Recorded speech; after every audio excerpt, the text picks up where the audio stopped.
just joined. So I think we're good to go, Megan. Okay, great. So I've got a few topics to touch base on. The first is the evaporative cooler replacement work. Um, Although we had some delays in getting it over to SED, I apologize. Our mechanical engineer, our project manager for the Guilderland Library project that we had through ME Engineering, had a quite a bad fight with COVID and then ended up succumbing to it right at Christmas. So that sort of put us behind for a while in getting that wrapped up and sent out to SED. It is at SED. It's been there for about 2 weeks. I haven't heard any questions or comments yet. So I am waiting on that approval. But in the meantime, our new engineer for the project went and got some pricing information for the unit because all we had was Lou's. The biggest invasion since World War II at a time in which he goes to. Sorry, I was just waiting for another noise. Could I just ask you who passed away? Bob Abermitis. Oh, that's right. I saw his obituary. Yeah. So thank you. Of course. I guess I've lost some other staff as well in the past month or so due to COVID. So Wow. I'm so sorry to hear that, Megan. thank you. I didn't know them very well, but I certainly have been talking to them for the past year or so. So it's wild. And so Bobby, who's now our lead for the project, he reached out to the manufacturer of these cooling towers and got some pricing information. Remember, we had discussed early on that we wanted to consider the standard galvanized metal cost and then the stainless steel options because the current cooling tower has only been replaced about 10 to 12 years ago, and typically they have a longer lifespan. So we knew that one of the reasons was the deterioration of the metal. So we have some pricing information for to upgrade. The standard galvanized metal for the unit cost is $55,000. If we wanted to use stainless, the cost for the unit would be $77,000. So there's a $22,000 increase to use the stainless steel metal. He also was able to get some installation costs as well. So on top of the unit price, they are estimating about $60,000 to $70,000 for the piping, electrical coordination, and all the labor related to removing the existing evaporative cooler and then replacing it with new. So our total project costs are higher than I was anticipating back in November, which was around $80,000. So for the galvanized metal finish system, it would be $100,000 to $125,000, and potentially $120,000 to $160,000 for a stainless steel unit fully installed. I did clarify that regardless of the metal finish, this evaporative cooler system should have a 30-year lifespan. And the other caveat right now is that they have a 14-week lead time, roughly. But as I don't know if you guys have heard that lead times are sort of completely out the window now, even worse than we were waiting on shelving. So production and shipping durations are pretty wild right now. They are hard to nail down.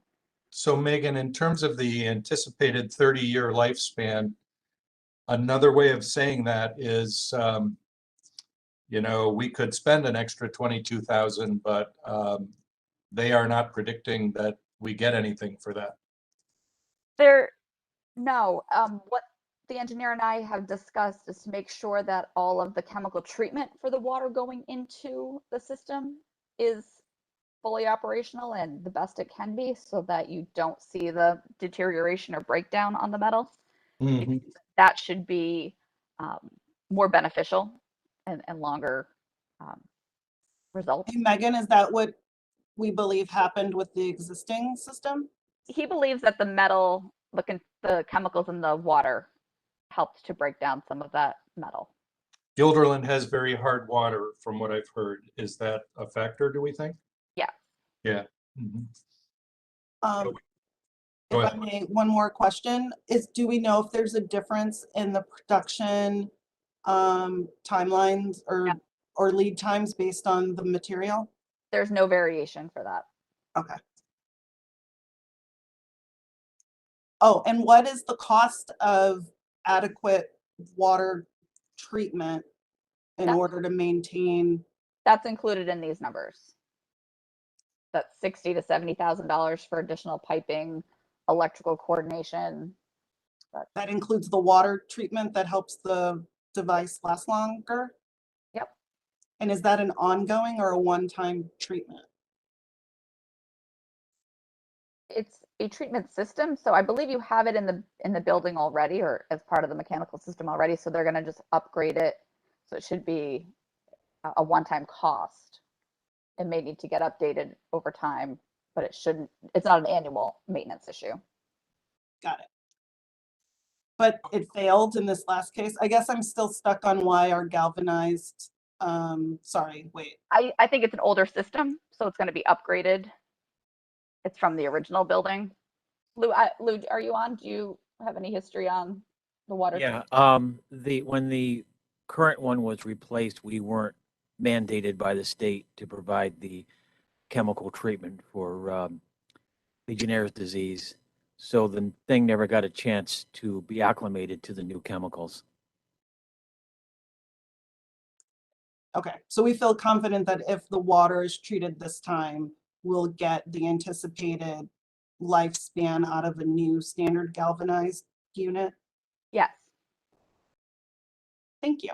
So I have a question on the same line. You said that it's a one-time cost, but are we talking about like a water softener situation here, or how is this water being treated that is supposed to prevent this rusting or erosion or whatever of the pipes that Vanessa was asking about? It's a chemical treatment. So there will be some equipment in the mechanical room to treat the water. So it's not like buying a service, you're just buying some chemicals and fluid, injecting once a month or whatever it calls for. Well, we don't do it. We subcontract out to B&L Controls. We have a little plastic shed out back that has timers, jugs of chemicals, and you have to be a licensed pesticide person to provide this. So there are ongoing costs. yes, I just want, I Yeah, guess I but just this is want to make something that's sure. mandated by the state now. Right, so I guess, Megan, I just wanted to make sure that we understood and that sort of treatment is still required if you use the stainless steel upgraded finish or no? Yes, the water needs to be treated chemically regardless. Got it. Okay. Thank you. and I believe it would be a true statement, Vanessa, to also say that the ongoing treatment is required no matter what system you use as well. My question for you, Megan, is, it's a curiosity. It has no bearing on the decision we need to make. But because all the other elements of our heating and air conditioning system have recently been upgraded and modernized, could the older system have been a stressor on the last chiller? I don't believe so, because Lou had noted with Family Dance that there were already some issues with the cooling tower last summer when you tried to get it online. Mhm. But I would defer to Lou, because you had more conversations in detail with Family Dance last summer when you tried to get it online and it needed some repair. Yeah, they said we'd probably get like 3 to 5 years out of it, and somehow that just accelerated. Thank you. I have to say, from what I've heard so far, that I really don't see any reason to spend an extra $22,000. That was our engineer's recommendation. Okay. We had also, at our last committee meeting, I know it was a while back, talked about, was part of this an issue of it being so low to the ground, and does it need a roof or canopy over it? Is there a snow issue? There doesn't seem to be a snow issue, but just due to the new requirements of this replacement unit, it does need to go on 2 small steel beams, so it will be elevated about between 12 and 18 inches further off the ground. So hopefully that minimizes any snow buildup or airflow issues. So So- Megan, ahead. you wanted us to just make a recommendation, because obviously this is too expensive for the committee, right? This is a board decision. So you just wanted us to make a recommendation that we needed to replace it and to say whether we wanted galvanized or stainless steel, or because I guess it has to be replaced at this point. It needs to that- be Do I replaced have or that correct? repaired. It needs to be replaced or repaired. At the November board meeting, I believe the board approved moving ahead with the replacement work. There was our design and engineering fees, submitting it to SED so that it could go under the current SED project scope and number. So I guess the variation is, or what I need direction from you guys is, and maybe it goes back to the board, most likely it does. The cost is higher than we were projecting back in November. Does the board still want to move ahead with the replacement work? And then I think the secondary part would be the committee's recommendation to stay with the galvanized typical metal finish rather than upgrading to the stainless. Does that sound right? Okay, yeah, I thought that we had discussed it at the board level, but I don't have my minutes in front of me, so I just didn't recall what the board had authorized. Did the board authorize to a certain amount, and then it's over that now? Because that, you said that was back in November. October or November that it was authorized? I believe I'm so. trying to pull up the minutes, because obviously if we can move forward with that 14-month or 14-week timetable,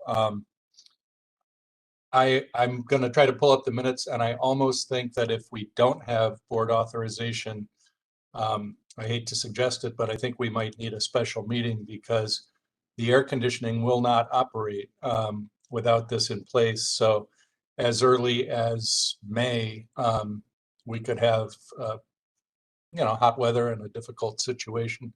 So I'm trying to pull up November right now. Was it, Megan, sorry to ask you a weird question. We had a board meeting on November 18th and another one on November 30th. I do have, I have to interrupt myself for a second and say Peter Hubbard just texted asking for the link, so I have to go find that to get him on board. The meeting was the 18th. Okay. So I will work on getting Peter on, and then I'll pull up the minutes from the 18th. Megan, I have a question. What is the, or Lou may be able to answer. If we just repair this unit, what is the cost and what is its projected longevity if we would just repair it? Our engineer was reaching out to get an official number, but he was anticipating $10,000 to $15,000 to repair it. The fans that need to be replaced and such. But he was hoping to get a more definite number. That lifespan, I don't know, Lou, you've talked to Family Dan's. What else is in need of replacement? Was it more than just the fans? And So Megan, before we go into that, I think just to answer Barb's question, if I remember correctly, the conversation about this was at the board level at the meeting in November was to replace it now because it could be replaced as part of this project. And given the cost, if we repaired and then it failed, or inevitably when it fails in the future, we wouldn't have our construction project to use to fund it. And it is such a significant cost. that's true. We did have all those points made at our November meeting. So, I mean, I think where Barb is going, and Barb, correct me if I'm wrong, because I do share, well, actually, let me not even assume what Barb is saying. I share a concern about us investing money to fix something that ultimately we decided should be replaced as part of this construction project, that it would basically be throwing like $10,000 to $15,000 away. That is true. good concern. I have a concern that with the lead time being projected at 14 weeks, we may not hit getting it on site and replacing the unit before you need cooling this summer, though. If we- And I have found the minutes. The motion that passed was to approve an expenditure to Butler, Rowland and Mays for $18,700 for work regarding the replacement of the chiller. The discussion prior to the motion states that the chiller cost, quote, would be approximately $80,000, unquote. And the discussion did include the idea of trying to put this expense into the construction budget rather than the regular budget, annual operating budget, which to my mind is still a very strong concern. I mean, if this thing is going to cost, let's say $100,000 or $120,000, then we would need a special election basically to find that much money in our budget in any given year. So I think I remember why I didn't remember, because I think I was on vacation and I wasn't at that meeting. So that's There probably you why I don't remember it. that's a good reason. Yeah. Yeah. Okay. So so the discussion was, just so I'm clear, that the board authorized up to $80,000, and now it's going to the cost went up for, to $100,000 to $125,000. That's correct. Although they Okay. didn't fully authorize this, that was part of the discussion leading up to the BRMA fee approval. The anticipated cost might be higher. That was part of it. So what was the actual motion? So the motion was only to approve the expenditure for Butler, Rowland and Mays to work on it. Oh, okay. There was no motion to spend the 80,000 that was predicted, which Oh, is okay. which is why I recommend that you guys consider an emergency meeting to discuss this subject, because and I want to say this carefully, but patrons and unionized staff might have concerns about working in a building without air conditioning, particularly in a COVID environment where air circulation is of enhanced importance. Right. Well, if it for some reason it wasn't authorized, then you'd have to fix the existing system, I assume. So, but it sounds like it would just be a fix for a year or two, maybe, and then you'd have to replace it anyway with funding that wouldn't be from the project. So it makes sense to do it now. So I would say, I mean, I don't know what's the timeline. I mean, when would you need to have a board meeting to discuss this? I need to get approval of the replacement work from SED first. So as soon as I have that, I can then theoretically put the project out to bid to the public. So I can reach out to SED. I was sort of not wanting to harass them too much too soon. It's been about 2 weeks since I submitted it, and that needs to go through their channels. I can reach out to them and see what they anticipate for their review time. I would expect I hear back from them soon. And then we can try to set a date for the emergency board meeting, which could also serve as the board authorizing me to put the project out to bid. It'll serve two purposes. Okay, so do you have a sense of how long SED takes to do the authorization that you need?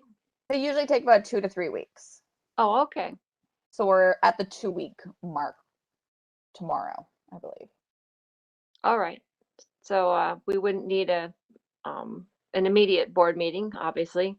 So you would let us know, and you know, at some point we get to our February meeting, you know. So I mean, we probably wouldn't want to have like an emergency meeting like 3 days before. We would Right. just probably wait at that point to the February meeting. So Sure. we'll just I guess wait on this, and it sounds like it's the sense of the committee that we should go with the lower cost galvanized, or recommend that to the board, being the board could always make a different decision. Is that the sense of what the committee is thinking? I would be in support of us recommending the standard galvanized. Absolutely, for full board. Not to, I just want to cover all bases and do due diligence. My question for Lou is, Lou, is there any thought you have that, I hate to put it this way, but that differs from what Megan and the engineer have recommended in terms of the stainless steel versus standard metal? I think the stainless steel gives you a little bit more of an insurance policy on the thing failing. And as far as doing the repairs, you can see by the photos, and I've also been told that once you start tearing it apart, it's going to just crumble. So repairs aren't even on the table anymore. That's a good point, Lou. To that point, do we have any knowledge or insight into if one of the materials is easier or more effectively repaired than the others? I know this one is in really, really poor shape. But if we were to upgrade and do the stainless steel upgraded finish, is there, you called it sort of insurance, is there a reason to believe that that type of unit is easier or more effectively repaired if repairs were needed in the future than the galvanized? I don't believe so, but the one thing that we wouldn't have to do is treat the metal before we started using it. And how long does that treatment process take, Lou? B&L told me it would be several weeks. Oh, okay. They would gradually reduce and change the different chemicals to harden the galvanization. Okay. Megan, does that The other make thing sense? about the new unit is you'll see on this picture, you've got a 9-foot long horizontal shaft.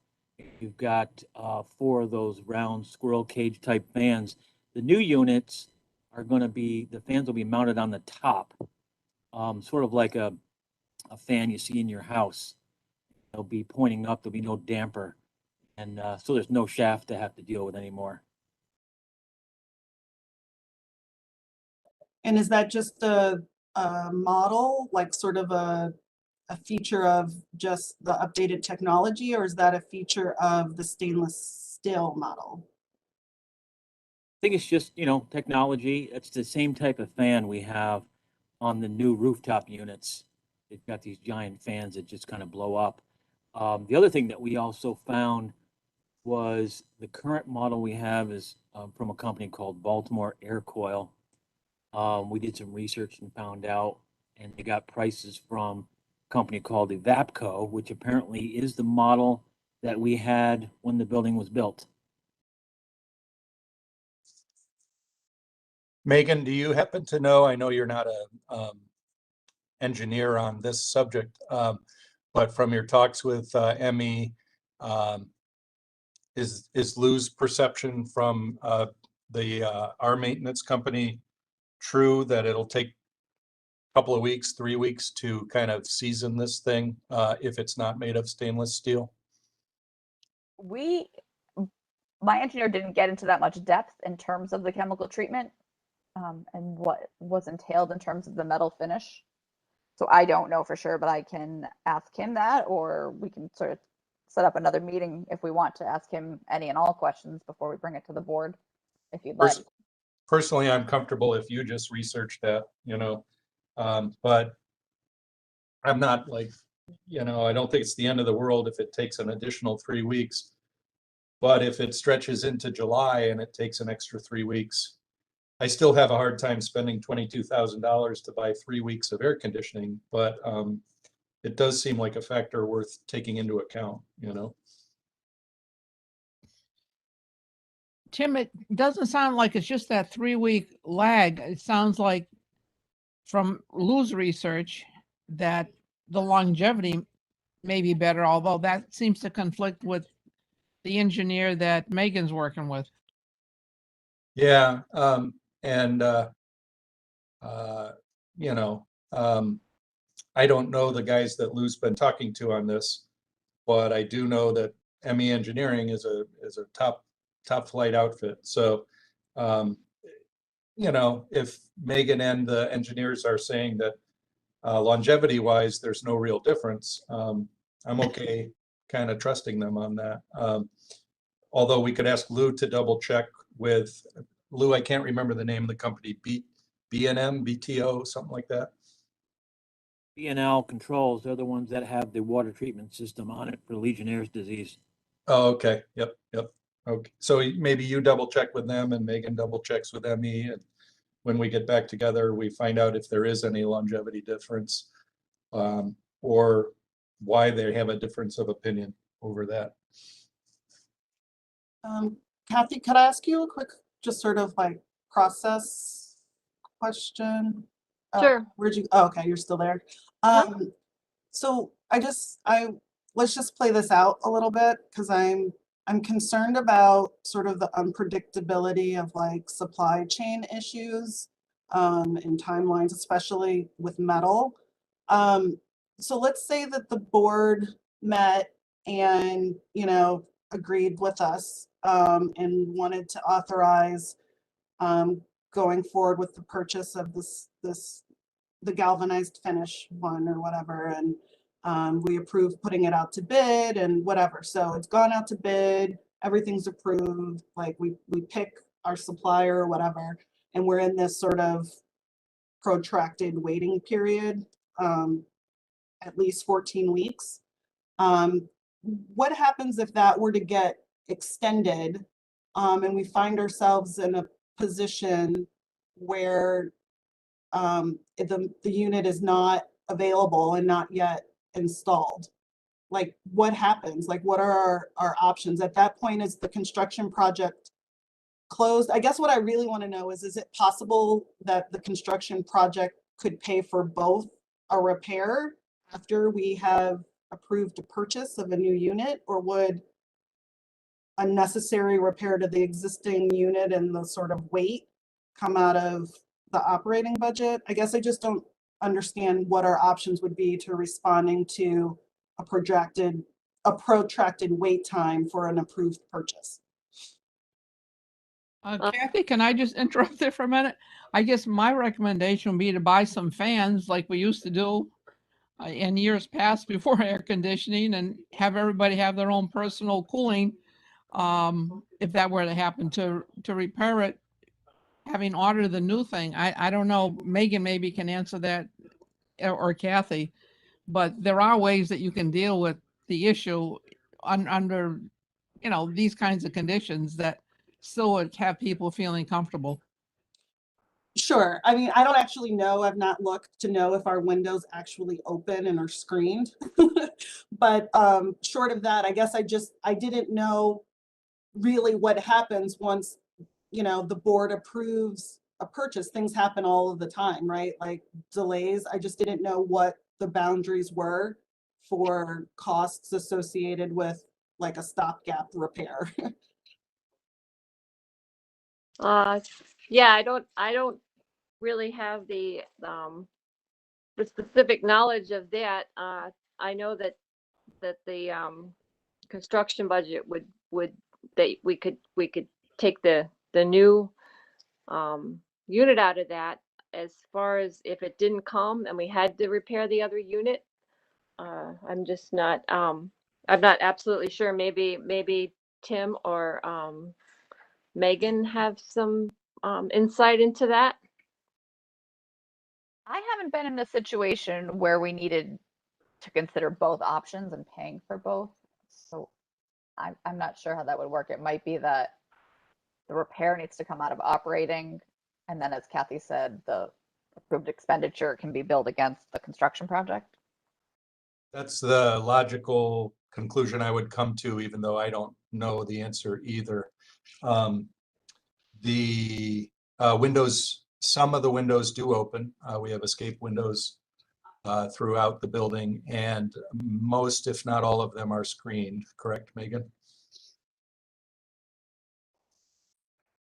Sorry, that's correct. We do not have screens. Oh, no screens at all? I don't believe so because they're egress windows. Mhm. Remove a screen to then get out. The new windows have screens. The ones that we replaced earlier on do not have screens. Yeah, I just went to look at mine and it has a screen. You're just supposed to punch it out, I guess, if you have to get out. So is it reasonable to not ignore, but hope that we don't have to address a repair issue? Is that sort of, Kathy, what you're thinking as far as our recommendation? Yes, I think if we, I think Tim is probably right. If we had to have an emergency repair because literally we just couldn't get the system in time because of delays in availability of supplies or something like that, then we'd have to consider that. But I would think that in terms of authorizing a new unit, we're really thinking long term, like the next 30 years, as opposed to this summer. So this summer, I don't know. I mean, hopefully we'll be optimistic that we'll get it done before hot weather arrives. So we'll just be optimistic about that when we make our recommendation to the board. Ready to be That's all I optimistic. can really say about that.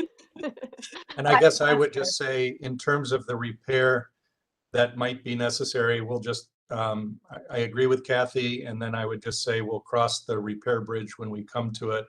But Lou is correct that B&L Controls has said this is not repairable anyway. I did hear them say that. So, Okay. they're probably right. So. Sorry, being the chemical treatment people said the cooling tower is not replaceable, That's what my understanding, right, Lou? or Family Dan's. That was with Family Dan's when we looked at the entire unit. I mean, you can literally see from the photos that it's just crumbling, and as soon as you touch it, it's just going to fall apart. So I was speaking with our engineer earlier before this call, and he thinks, although he doesn't recommend it because it's putting money into the old system, that he thought that there could be enough repairs made to get it to run this summer if we couldn't get the unit in time, which I know Kathy was saying being optimistic. I feel very pessimistic at this time, just because Okay. things have just continued to go downhill in terms of delivery and such. And we still need to bid the project, so we need to have about 3 weeks to have it out on the street, out in the public world for contractors to bid on. Then it usually takes 2 to 4 weeks for contracts and all the submittals to be reviewed and approved so that the orders can go in. So I think the best case scenario is that unit would get delivered to the contractor by mid to late summer, unfortunately, because 14 weeks is 3.5 months. We assume it's already February, the beginning of February, even though it's the very end of January. That's So we're going to, if we, if that's correct, we will, sort of apologize to the public and blame the supply chain. All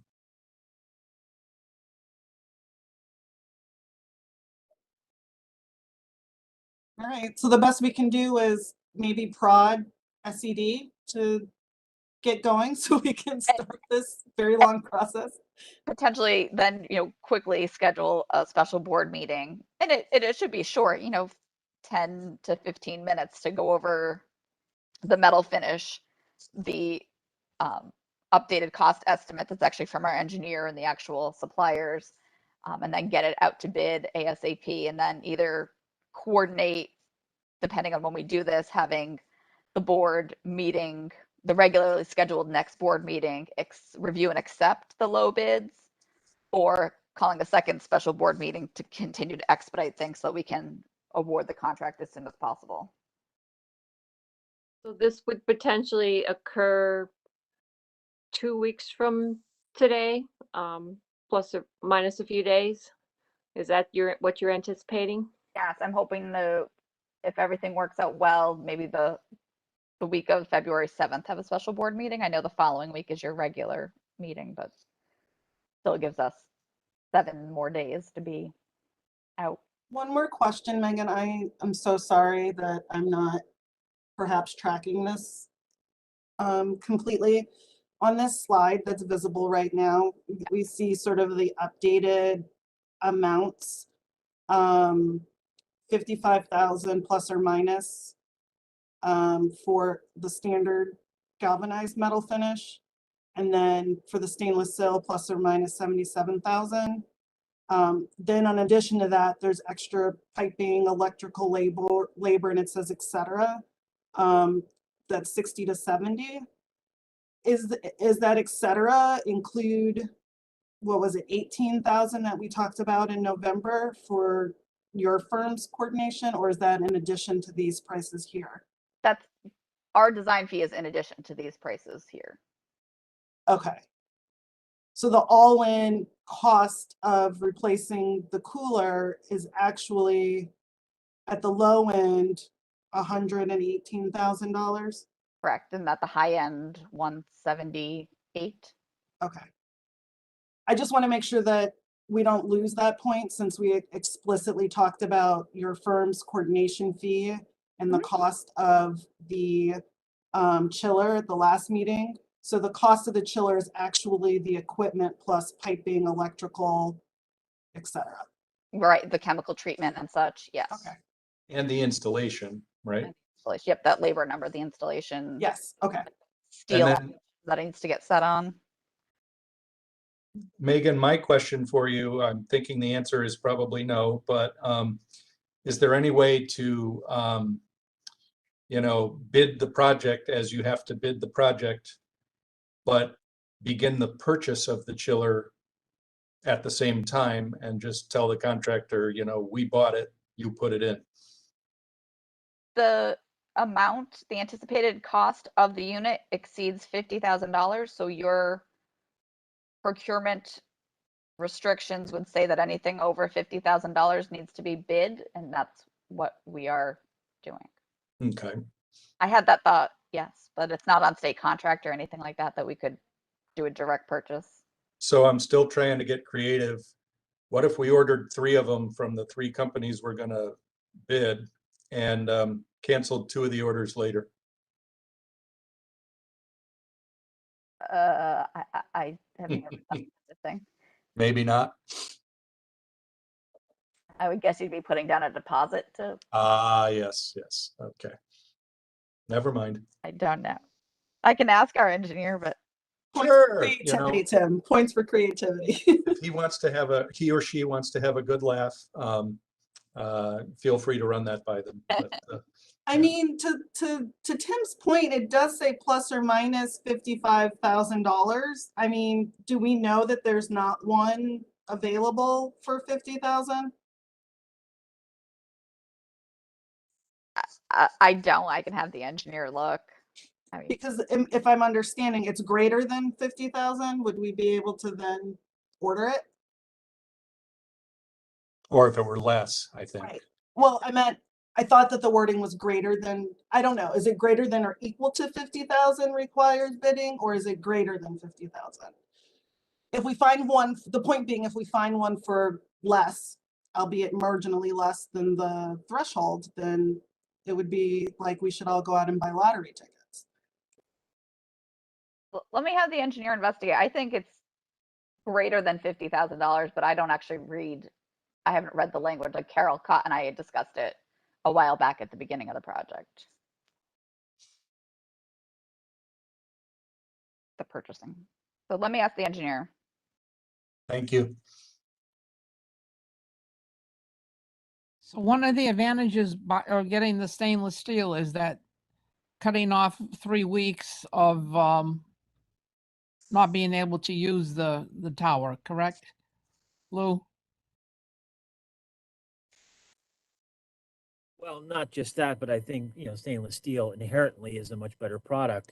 And, it's like a little insurance policy, you're going to get the 30 years out of it.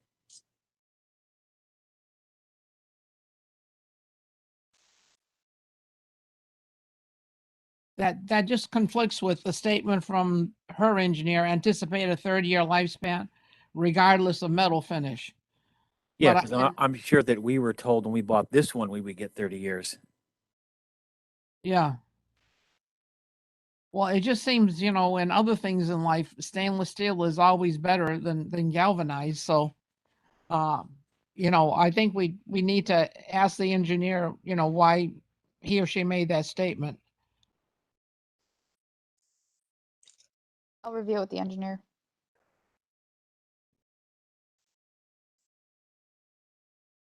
So Megan, is that the crux of what you needed from us?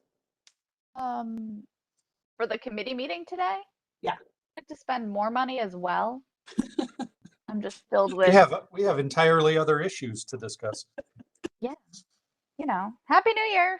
I don't know about you guys, but this New Year is not like starting off with like, yay, New Year, everything's looking rosy. Everything seems to be just germified and taking too long and costing more money. Let me get to the next slide because I pushed there.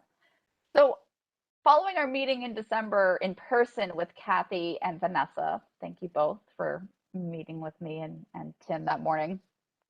We looked at the plank wall system for the Helderberg room and doing that wall panel replacement. We had a budget of about $27,000 or a preliminary estimate of about $27,000. It didn't include the picture hanging system, but it did include the removal work and disposal of the existing panels. When we met on site, we talked about doing two colors. So we had a darker color down low to sort of hide the wear and tear marks that we saw on the existing panels. So I had our furniture rep who can purchase this on state contract update the pricing for the two colors, and I added the column faces because they get so beat up. And she realized that they had incorrectly quoted originally, and they'd only quoted one wall rather than our two walls. So they'd only done like the north versus the north and south. So they had to update their number, which obviously pushed it up dramatically. But at the same time, they did add in my other exclusion for the picture hanging system. So now we've got the track, which we had called for. So we've got two horizontal lines of track for the hanging. But the final quote for that work is now $62,695.24. Not quite. Can I just ask a quick question on the tracks? Yes, ma'am. The current walls that we have, is it a 2-track or 3-track system? It's just one. Oh, okay. And to add one that was lower, so it was a little bit easier to reach, but still keep the higher one for like the high school art exhibitions where they fill the entire walls. But for things that are a little bit less, or smaller scale, smaller quantity, we could do a lower height, so that was a little bit easier to reach and display without the longer cords.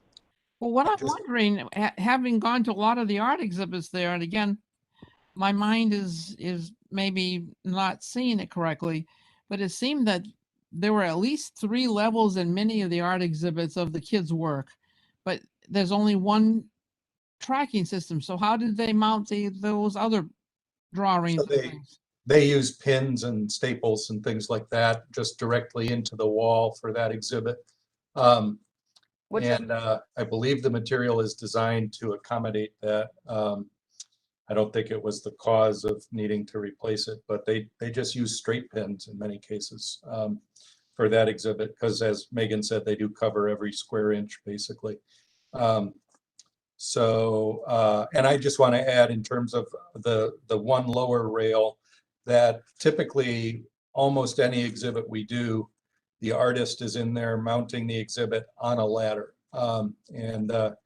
The lower rail would probably eliminate the need for a ladder in many cases, which is probably a good thing from a liability point of view. Okay, what I guess I was wondering, is there a possibility of a third rail, because as I said, particularly with the elementary school exhibits, that entire wall is covered. And if you continue to have people poking pins into the wall, while we're going to be in the same situation that we are, with our original.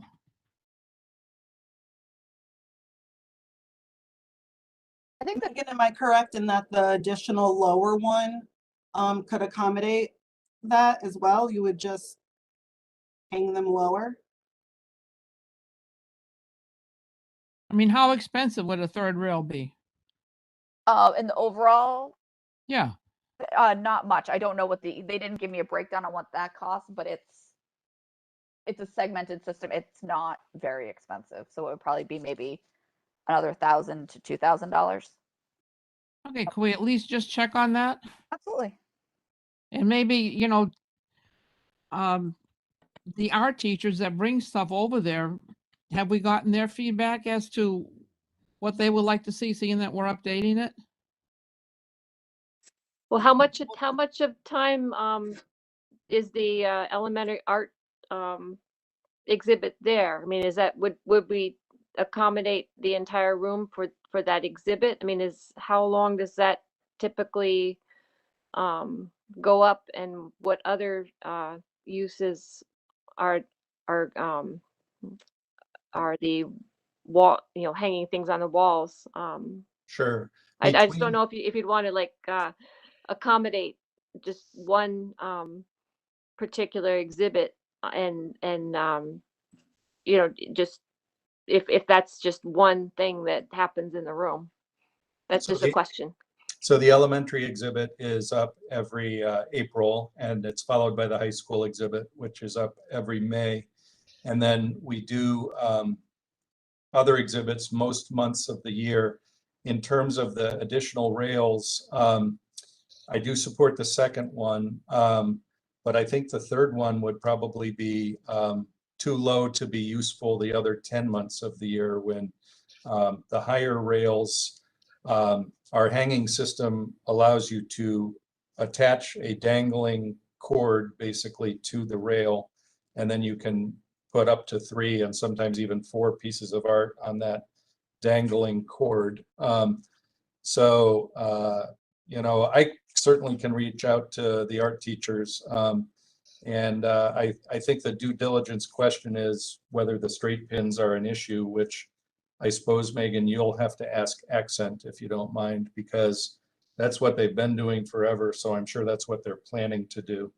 And as an aside, the supply chain issue, it's really not an aside, but Megan hasn't been able to address yet when we can get this material. Luann, who's in charge of exhibits, and I were talking about it yesterday. And, Megan, we can move off of this position if you need us to, but we're thinking that they want to install, starting on March 29th, the elementary school art. And if there's a supply chain delay, we might just have them install it on the old walls while we're waiting. So we can maybe talk about that offline, but my understanding is we don't know when this stuff is coming either, right? Is still supposed to have just a 4-week lead time. Oh, okay. Theoretically, even I wanted to see how our meeting went today to then Mhm. answer you and Luann's question about that. So I have a couple of questions, Megan. I actually was thinking the opposite direction and having a little bit of sticker shock with the more than double the cost. It doesn't sound like it's a significant cost increase to have the 2 rails.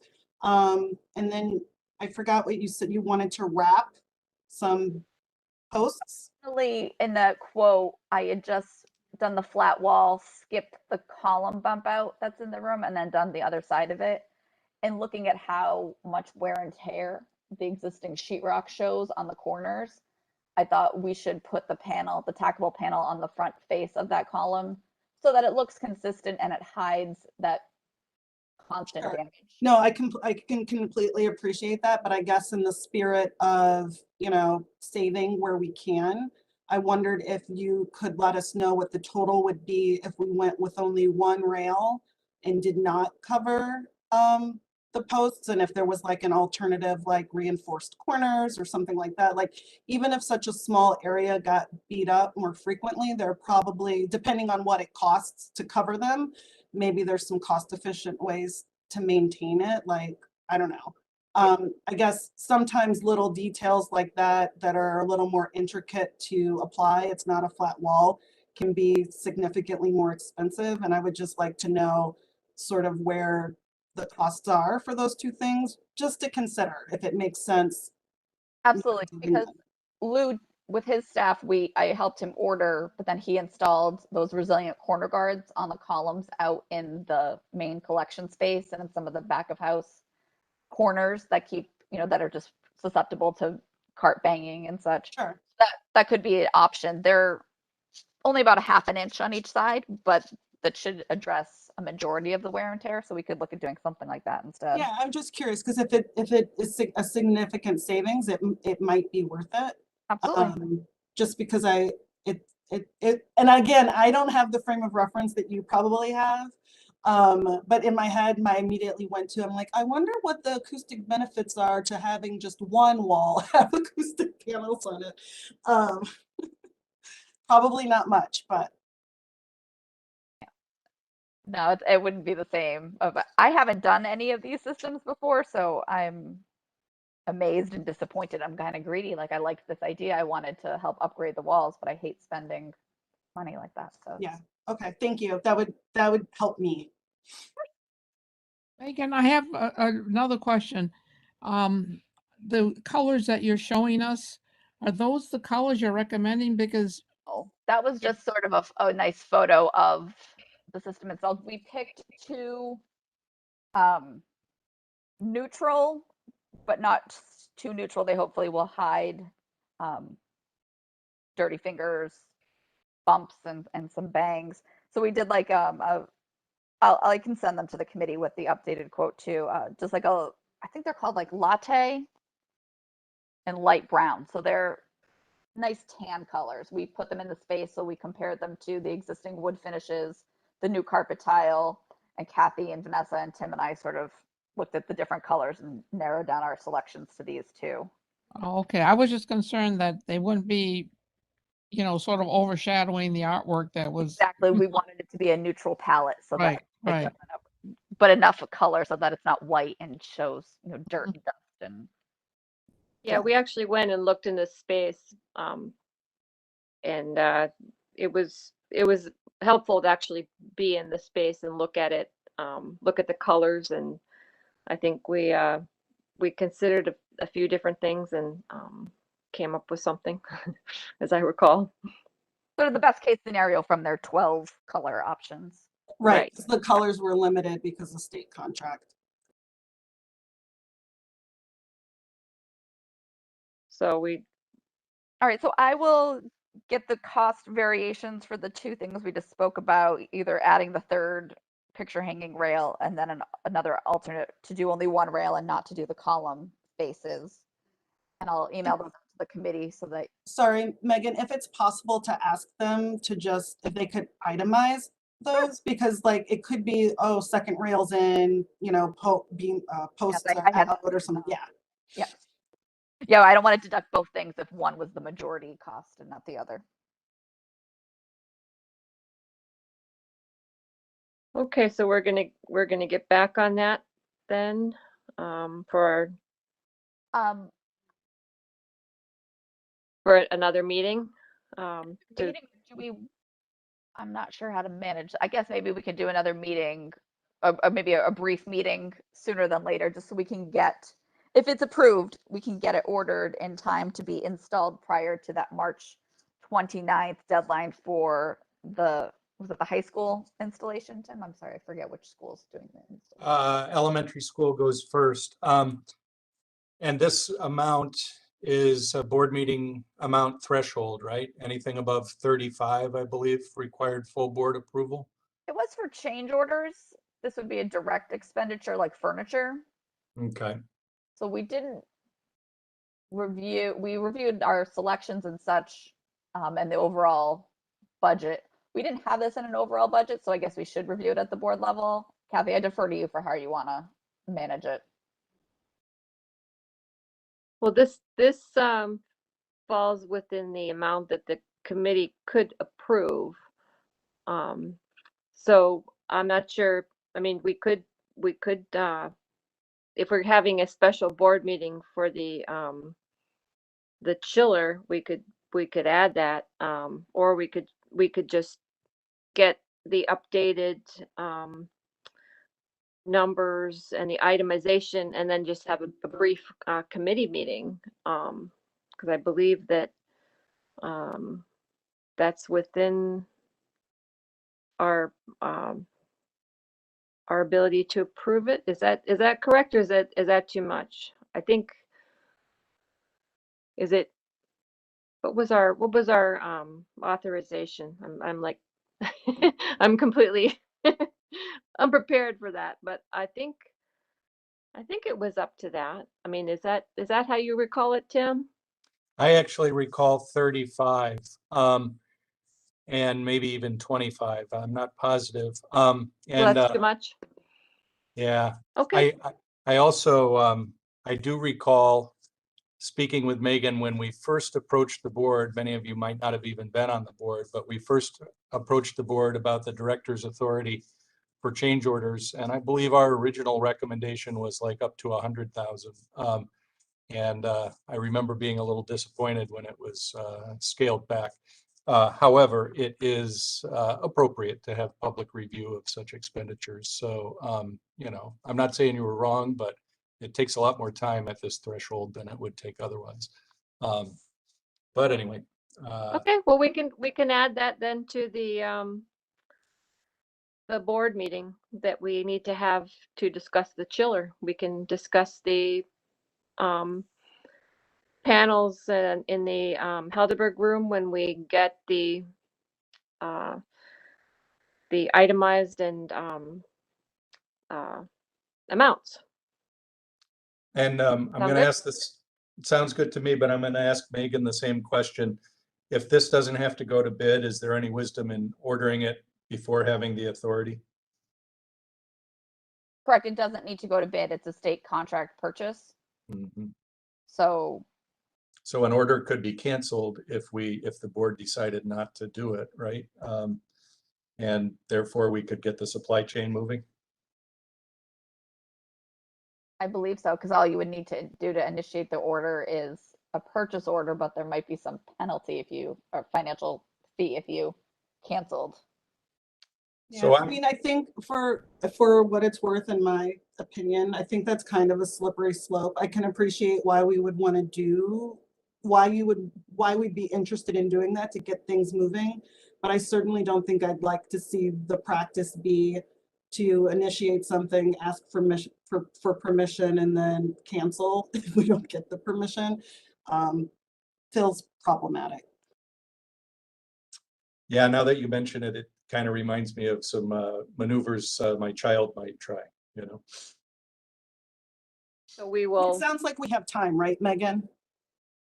If the lead time is really 4 weeks, yes, and even in the worst case scenario, we can schedule it.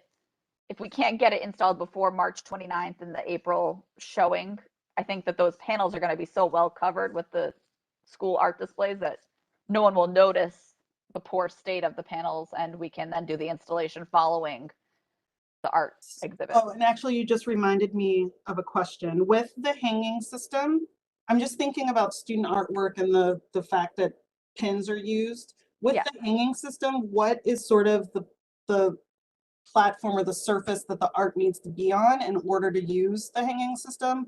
Because, I mean, I remember my kids' art shows, and I've not seen this particular one, but they're not like framed or mounted art pieces. And so can those actually be hung from the rail if they're just papered? Or are they, for this art show, Tim, do they frame or mount the artwork? They don't frame most of it. They might frame a few pieces, but Are they mounted on like foam core or anything substantial? not really. A lot of it's just construction paper. I mean, if the artist did it on foam core, then they would figure out a way to hang that. But, you know, a lot of these artists are 5, and These so. these are hooks. So Yeah. what, they're not like, what do you call the, like bullnose clips or something like that, or there are other options?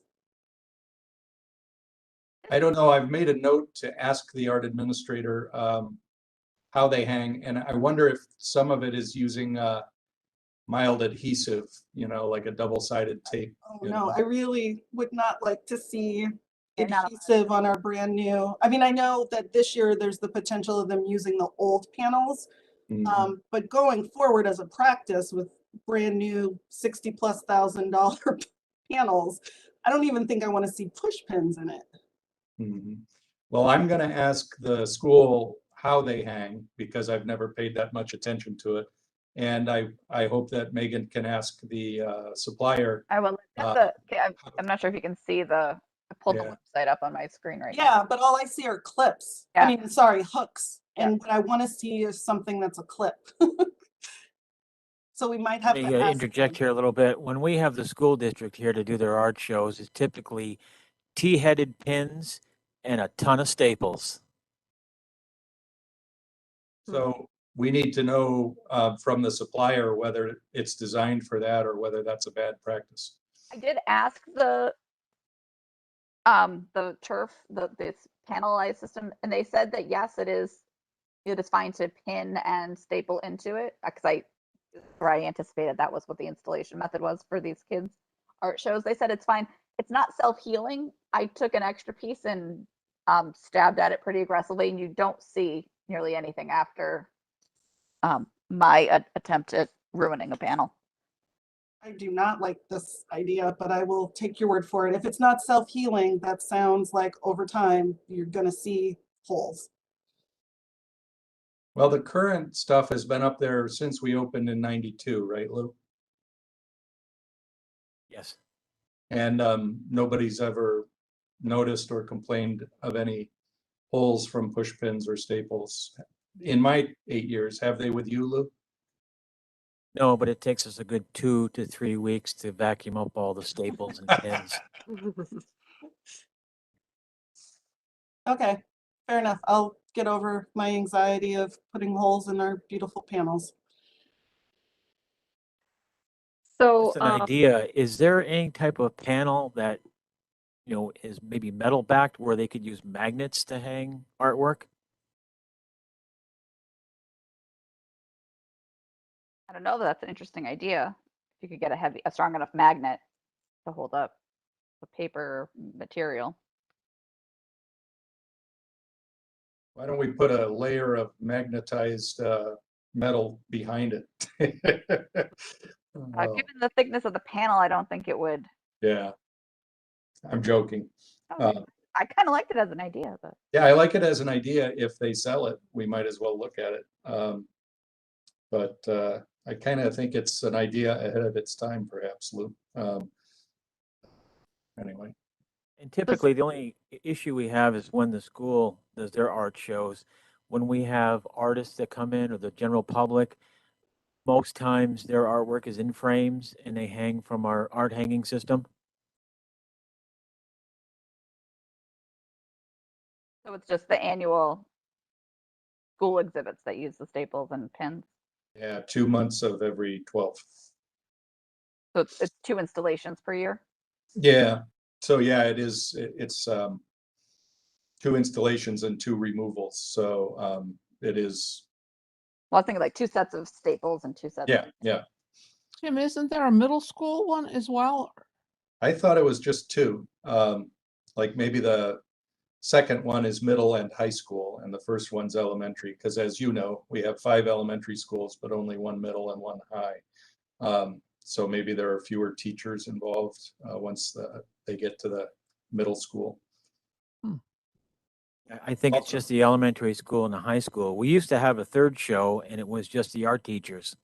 Oh, wow. I wonder why they don't do that one anymore. Anyway, so it sounds like maybe this could wait for the actual board meeting, that we wouldn't have to add this to the special meeting, just that we're just gonna discuss the chiller.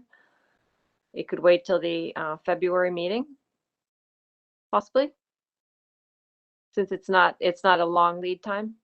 I don't have a real problem with that. Megan, how about you? Is there any problem though with doing it? I mean, once we get the feedback from the art teachers? Would there be any disadvantage? Well, I guess we would probably find that out before the February meeting. Yes. And Tim just mentioned that it's 2 months out of 12, so it's not. I mean, there's a lot of other things that happen, and it sounds like maybe middle school and high school not as many students take art, because I think all of the, as I recall, just from when my kids were in school, I mean, I think there's art given to all elementary school students, so they potentially could all have a piece in the show. Whereas I think in middle school and high school, kids have to actually take art class.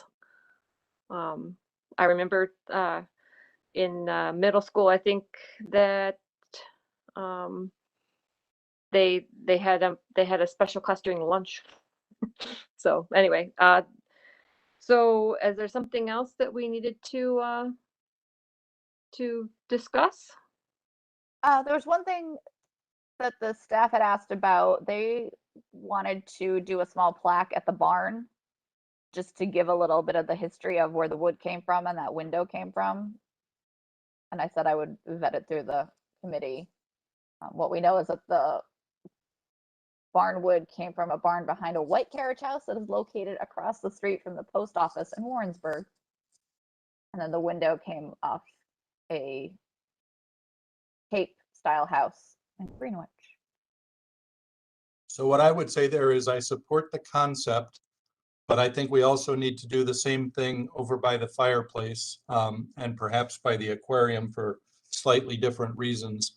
So I'm not, I don't know that all those plaques have to actually match in format, but my assumption in the past was that would be something we would take care of later. Are you and our staff suggesting that we contract with someone to create this plaque? I just wanted to bring it up because they'd asked me a few times and I had sort of backburnered it for other issues that we had to discuss, but I didn't want to totally forget it and have it fall off our radars. If it's up to the committee or to you, Tim, for when you want to prioritize doing all these plaques and signage. Do you want to wait until the Crown's House door is done and then figure out the best way to simplify and sort of have one type of signage for all these That types makes sense to me if we had, Crown's House, fireplace, and this barn, and maybe the other side of this door, where the hobbit hole is, and had them all look the same. And I'm thinking the timing on that, we could probably still do it out of the construction budget. Does that make sense to you? Yes. Tim and Megan, I have a question. I can see the Crown's House and the mantle and all because it came from Guilderland, but apparently these two pieces came from Washington. somewhere not even clear, not within the Guilderland area. So I don't know why we would need to demonstrate where the wood came from. I can see where the historical pieces from our own community came from, but is there any advantage to saying something came from Warrensburg or Greenwich? So, to my mind, Barbara, on that, I do see an advantage to saying that it came from there because it's going to look, or it does look enough, the presence of the Crown's House door and the fireplace nearby where we're saying, oh, we're proud that we brought this from our community is great. So then you walk into this room and people probably will say, hey, where did that come from? And if we don't do a plaque, then over the next 30 years or whatever, nobody will know. And they'll, people will be asking, would be my take on it. Megan, do you have a take on it? I would defer to the staff, but I'm guessing that they get asked about it probably with some frequency, and it would, rather than trying to have them all learn and retain it, it might be simpler to have it formalized and post-mounted on the wall. And then just to clarify that it isn't maybe from Guilderland, or, hey, what barn is that from in Guilderland? It would eliminate that question. And it's a 1790s house. That's pretty cool. I mean, that's pretty old. Yeah. We don't, So what we can actually sort of customize the language. This is just what they provided to me. We could say it's from one barn and a house located in, northern New York or the Adirondacks or something like that. We don't have to specifically name towns and such. I do think that, whenever we talk about it, I could envision sort of the mounting of this particular plaque or signage. Maybe plaque feels like a over formalization, but the signage sort of indicating the source of this being located at a non-traditional height, like a very low one, because to me, this is more like just educational and like reclaimed as opposed to sort of commemorating local history, which is maybe what Barb is sort of identifying as sort of as a different reason. So anyway, I think that I say that to say that there may be some different applications that can sort of elevate maybe the historical importance of the others versus others, and then, play into sort of the curiosity of children in this space or something like that.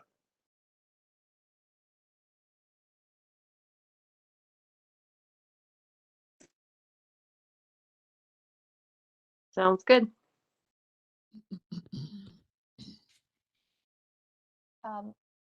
While we were talking, I sent an email to the mechanical engineer regarding the question about chemically treating the galvanized finish with the chemical treatment for 3 weeks.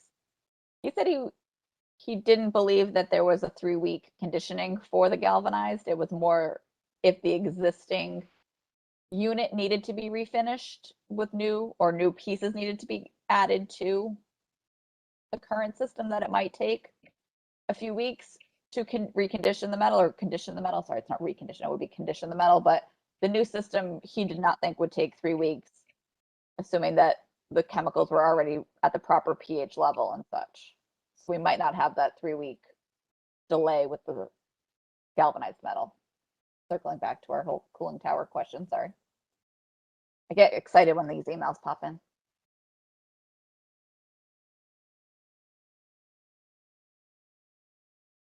Okay. Well, that's good information to have. So, was there anything else?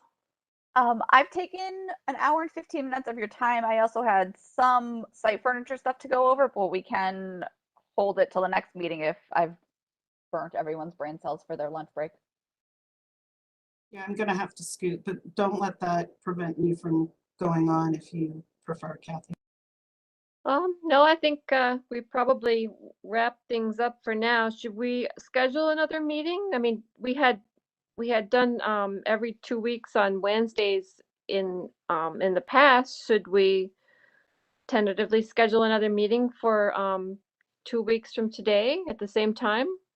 I think that would be good. And in the meantime, I'll send any other updates, like if I hear from SED and such regarding a special board meeting for the cooling tower work.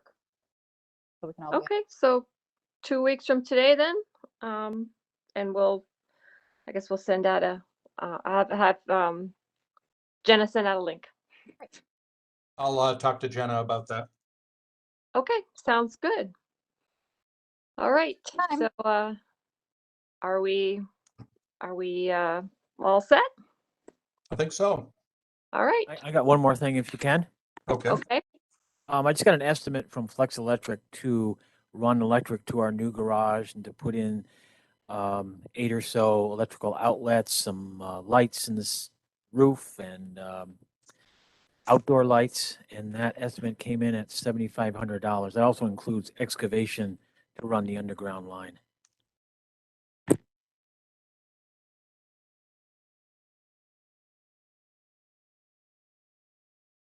That's sort of an essential thing. You have to have power out there, correct?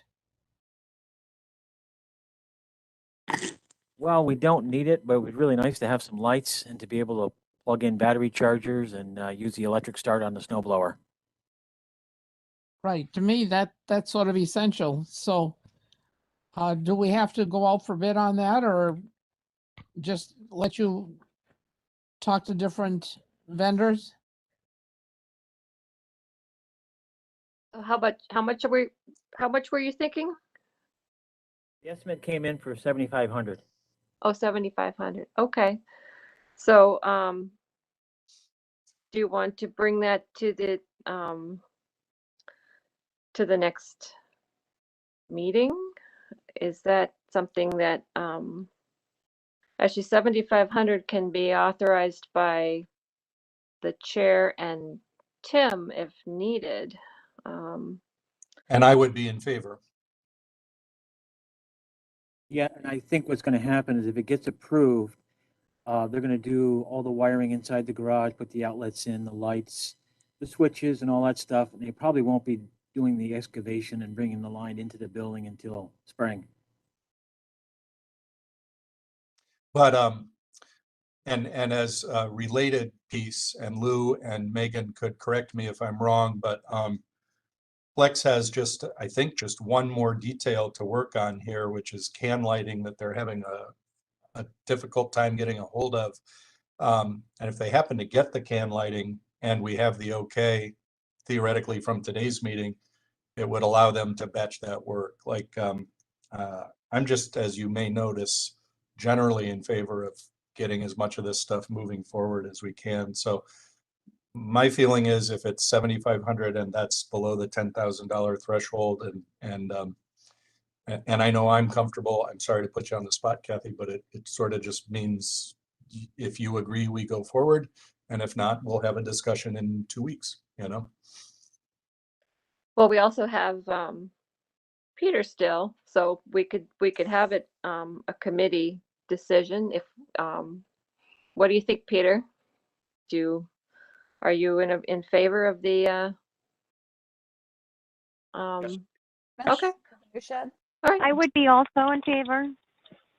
All right, and I'm in favor as well. So it sounds like it's a unanimous committee decision to go forward on this.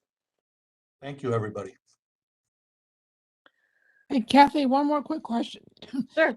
In the last,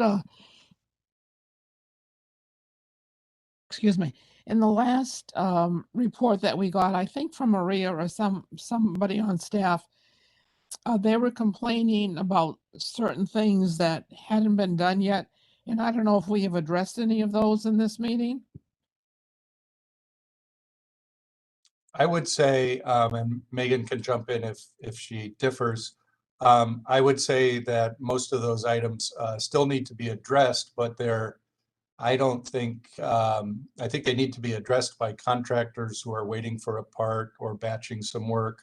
But I don't think they require any authority. I think they're in fact all fixes of things that were previously approved. Am I on target with that, Megan? I believe so. Was this like similar to the PPS punch list items that they had been sharing with me directly? Yeah, and then there's that, little adjustment that you and I have been talking about to the sprinkler room, or not the sprinkler room, the shredder room. That kind of stuff, I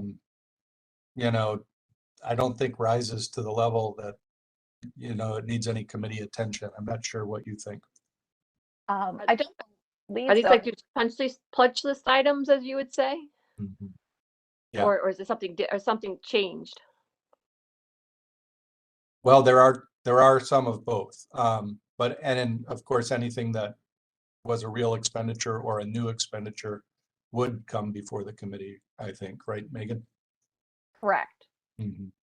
For example, one thing I can think of that is pending is, I think it might be you or it might be Lou, but somebody's looking for a cost for some kind of cover for the roof drains to keep the pine . And leaves out, that I think is not that's a change rather than a repair, but the punch list stuff is all repair.